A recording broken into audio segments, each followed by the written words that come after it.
Chapter 35. Elizabeth awoke the next morning to the same thoughts and meditations which had at length closed her eyes. She could not yet recover from the surprise of what had happened. It was impossible to think of anything else, and totally indisposed for employment, she resolved soon after breakfast to indulge herself in air and exercise. She was proceeding directly to her favourite walk when the recollection of Mr. Darcy sometimes coming there stopped her, and instead of entering the park,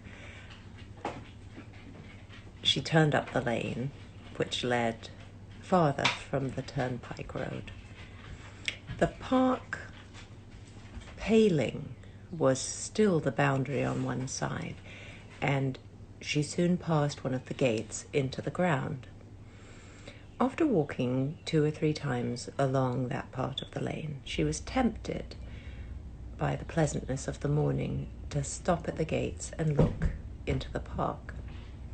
The 5 weeks which she had now passed in Kent had made a great difference in the country, and every day was adding to the verdure of the early trees. Like now, she was on the point of continuing her walk when she caught a glimpse of a gentleman within the sort of grove which edged the park. He was moving that way, and fearful of its being Mr. Darcy, she was directly retreating. But the person who advanced was now near enough to see her, and stepping forward with eagerness pronounced her name. She had turned away, but on hearing herself called Violet, though in a voice which proved it to be Mr. Darcy, she moved again towards the gate.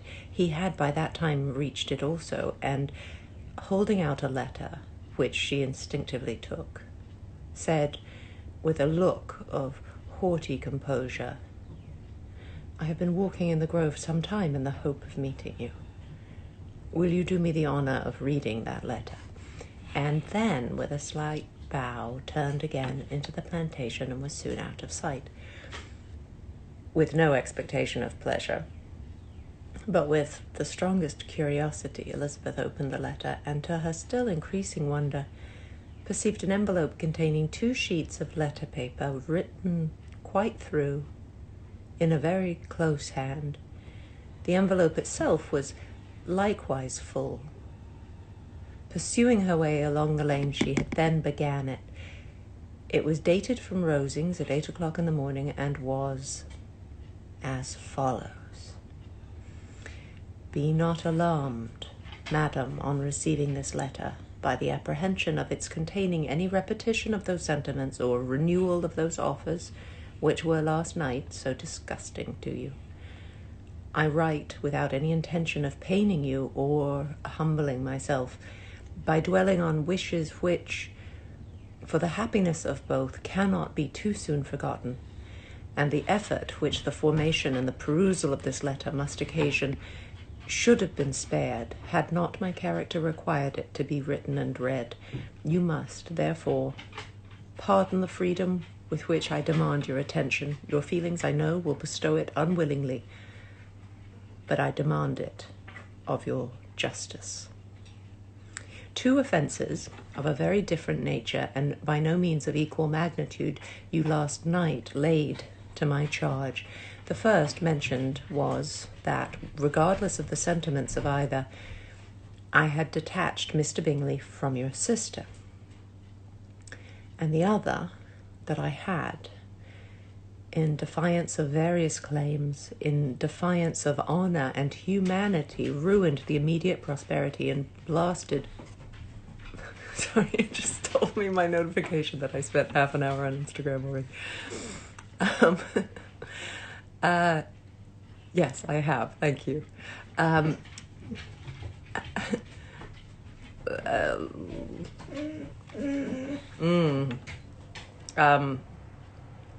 blasted the prospects of Mr. Wickham. Wilfully and wantonly, I have thrown off the companion of my youth, the acknowledged favourite of my father, a young man who had scarcely any other dependence than on our patronage, and who had been brought up to expect its exertion, would be a depravity to which the separation of two young persons whose affection could be the growth of only a few weeks could bear no comparison. I'm going to go back because I didn't make any sense of that at all. Not that it needs me to make sense of it. It does its own. But for my pride. Let's see. In defiance of honor and humanity, ruined the immediate prosperity and blasted the prospects of Mr. Wickham. Willfully and wantonly to have thrown off the companion of my youth, the acknowledged favourite of my father, a young man who had scarcely any other dependence than on our patronage, and who had been brought up to expect its exertion, would be a depravity to which the separation of two young persons whose affection could be the growth of only a few weeks could bear no comparison. But from the severity of that blame which was last night so liberally bestowed respecting each circumstance, I shall hope to be in the future secured when the following account of my actions and their motives has been read. If in the explanation of them, which is due to myself, I am under the necessity of relating feelings which may be offensive to yours, I can only say that I am sorry. The necessity must be obeyed, and further apology would be absurd. Yes, rereading sentences is the essence of reading Austen. Well, it's certainly a big pleasure of it, isn't it? I had not been long in Hertfordshire before I saw, in common with others, that Bingley preferred your elder sister to any other young woman in the country, but it was not till the evening of the dance at Netherfield that I had any apprehension of his feeling a serious attachment. I had often seen him in love before. At that ball, while I had the honour of dancing with you, I was first made acquainted by Sir William Lucas's accidental information that Bingley's attentions to your sister had given rise to a general expectation of their marriage. He spoke of it as a certain event, of which the time alone could be undecided. From that moment I observed my friend's behaviour attentively, and I could then perceive that his partiality for Miss Bennet was beyond what I had ever witnessed in him. Your sister I also watched. Her look and manners were open, cheerful, and engaging as ever, but without any symptom of peculiar regard, and I remained convinced from that evening's scrutiny that though she received his attentions with pleasure, she did not invite them by any participation of sentiment. If you have not been mistaken here, I must have been in error. Your superior knowledge of your sister must make the latter probable. If it be so, if I have been misled by such error to inflict pain on her, your resentment has not been unreasonable. But I shall not scruple to assert that the serenity of your sister's countenance and air was such as might have given the most acute observer a conviction that, however amiable her temper, her heart was not likely to be easily touched. That I was desirous of believing her indifferent is certain, but I will venture to say that my investigation and decisions decisions are not usually influenced by my hopes and fears. I did not believe her to be indifferent because I wished it. I believed it on impartial conviction, as truly as I wished it in reason. My objections to the marriage were not merely those which I last night acknowledged to have the utmost force of passion to put aside.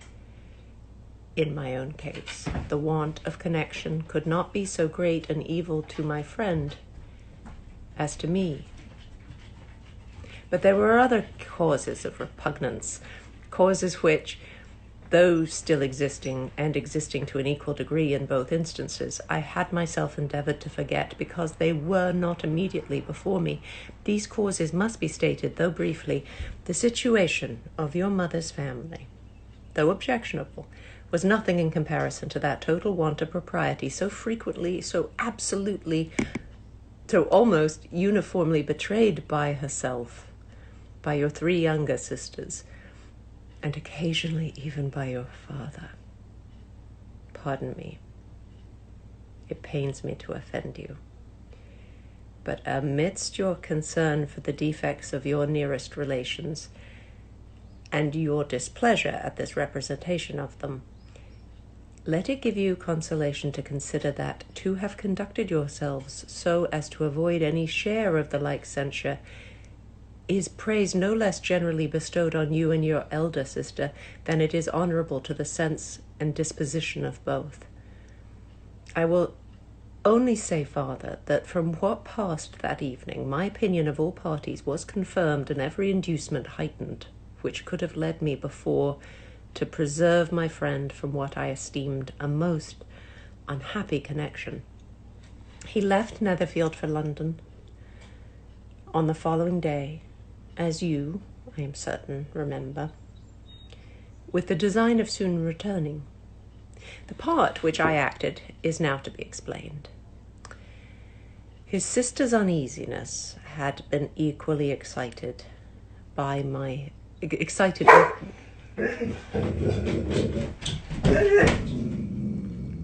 Speaking of excited, his sister's uneasiness had been equally excited with my own.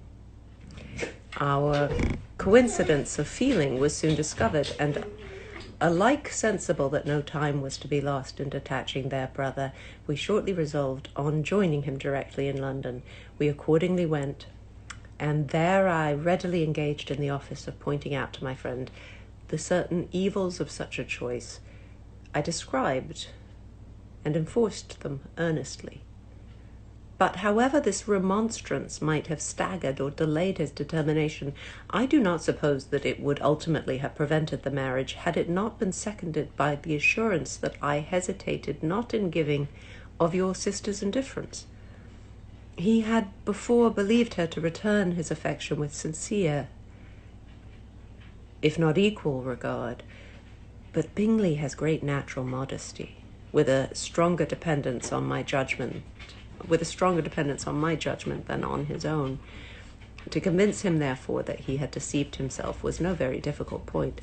To persuade him against returning into Hertfordshire when that conviction had been given was scarcely the work of a moment.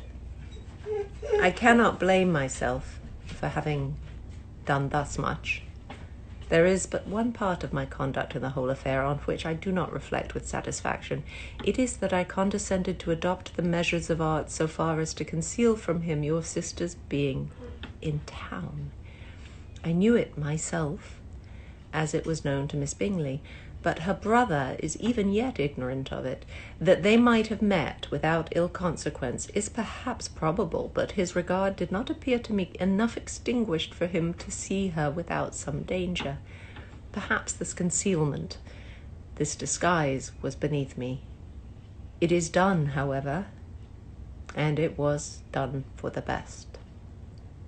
On this subject I have nothing more to say, no other apology to offer. If I have wounded your sister's feelings, it was unknowingly done, and though the motives which governed me may to you very naturally appear insufficient, I have not yet learnt to condemn them. With respect to that other, more weighty accusation of having injured Mr. Wickham, I can only refute it by laying before you the whole of his connection with my family. Of what he has particularly accused me, I am ignorant, but of the truth of what I shall relate, I can summon more than one witness of undoubted veracity. Mr. Wickham is the son of a very respectable man, who had for many years the management of all the Pemberley estates, and whose good conduct in the discharge of his trust naturally inclined my father to be of service to him, and on George Wickham, who was his godson, his kindness was therefore liberally bestowed. My father supported him at school and afterwards at Cambridge, most important assistance, as his own father, always poor from the extravagance of his wife, would have been unable to give him a gentleman's education. My father was not only fond of this young man's society, whose manners were always engaging. He had also the highest opinion of him, and hoping the church would be his profession, intended to provide for him in it. As for myself, it is many, many years since I first began to think of him in a different manner. The vicious propensities, the want of principle, which he was careful to guard from the knowledge of his best friend, could not escape the observation of a young man of nearly the same age with himself, who had opportunities of seeing him in unguarded moments, which Mr. Darcy could not have. Here again, I shall give you pain.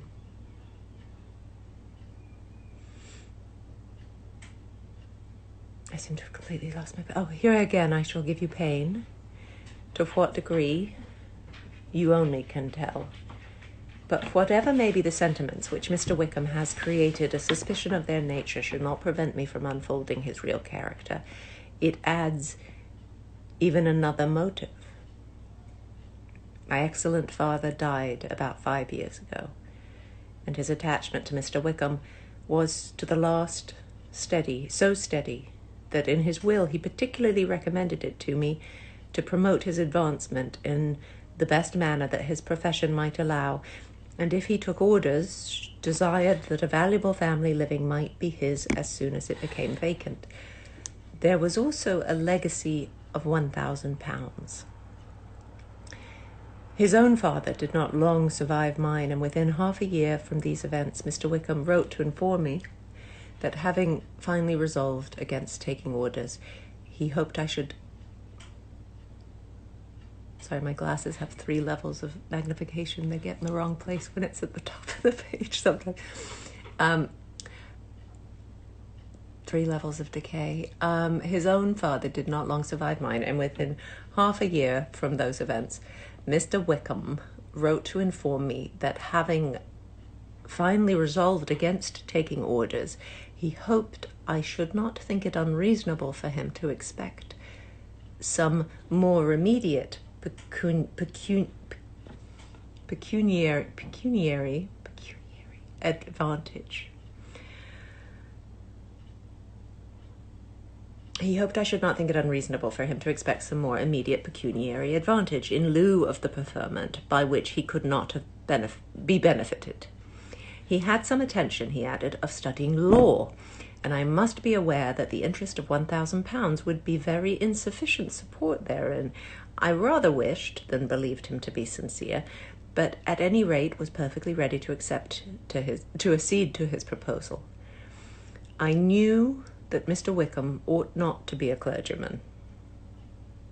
The business was therefore soon settled. He resigned all claim to assistance in the church, were it possible that he could ever be in a situation to receive it, and accepted in return £3,000. All connection between us seemed now dissolved. Yes, I know what it means, but I didn't know how to say it when I saw it just now, but thank you. All connection between us, thank you. All connection between us seemed now dissolved. I thought aren't words wonderful? I thought too ill of him. All connection between us seemed dissolved. I thought too ill of him to invite him to Pemberley or admit his society in town. In town, I believe he chiefly lived, but his studying the law was a mere pretense. And being now free from all restraint, his life was a life of idleness and dissipation. Words are delicious, yes. For about 3 years, I heard little of him, but on the decease of the incumbent of the living which had been designed for him, he applied to me again by letter for the presentation. His circumstances, he assured me, and I had no difficulty in believing it, were exceedingly bad. He had found the law a most unprofitable study, and was now absolutely resolved on being ordained.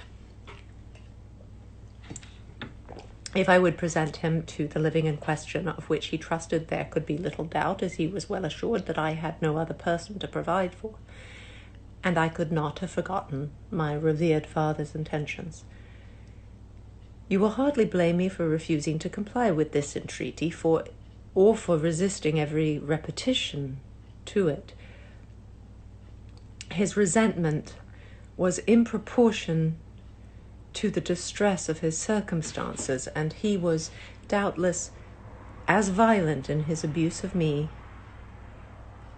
to others as in his reproaches to myself.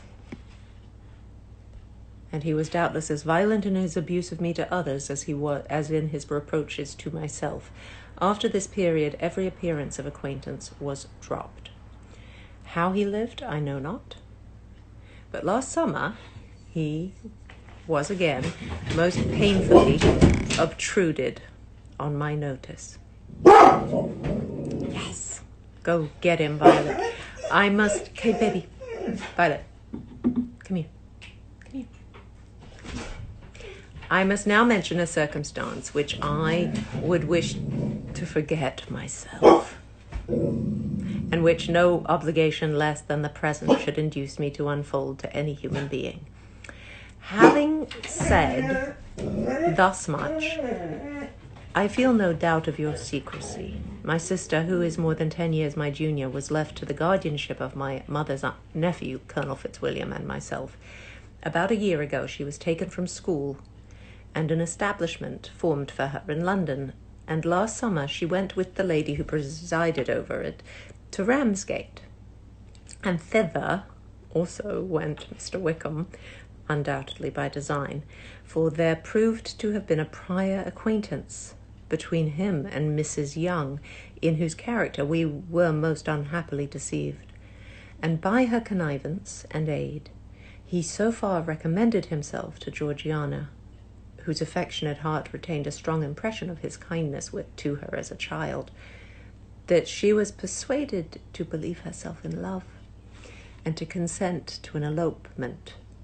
She was then but 15, which must be her excuse. After stating her imprudence, I am happy to add that I owed the knowledge of it to herself. She was then but 15, which must be her excuse, and after stating her imprudence, I am happy to add that I owed the knowledge of it to herself. I joined them unexpectedly a day or two before the intended elopement, and then Georgiana, unable to support the idea of grieving and offending a brother whom she almost looked up to as a father, acknowledged the whole to me. You may imagine what I felt and how I acted. Regard for my sister's credit and feelings prevented any public exposure, but I wrote to Mr. Wickham, who left the place immediately, and Mrs. Young was, of course, removed from her charge. Mr. Wickham's chief object was unquestionably my sister's fortune, which is £30,000. But I cannot help supposing that the hope of revenging himself on me was a strong inducement. His revenge would have been complete indeed. This, madam, is a faithful narrative of every event in which we have been concerned together, and if you do not absolutely reject it as false, you will, I hope, acquit me henceforth of cruelty towards Mr. Wickham. I know not in what manner, under what form of falsehood he had imposed on you, but his success is not perhaps to be wondered at. Ignorant as you previously were of everything concerning either, detection could not be in your power, and suspicion certainly not in your inclination. You may possibly wonder why all this was not told you last night, but I was not then master enough of myself to know what could or ought to be revealed. For the truth of everything here related, I could appeal more particularly to the testimony of Colonel Fitzwilliam, who, from our near relationship and constant intimacy, and still more as one of the executors of my father's will, has been unavoidably acquainted with every particular of these transactions. If your abhorrence of me should make my assertions valueless, you cannot be prevented by the same cause from confiding in my cousin, and that there may be the possibility of consulting him, I shall endeavour to find some opportunity of putting this letter in your hands in the course of the morning.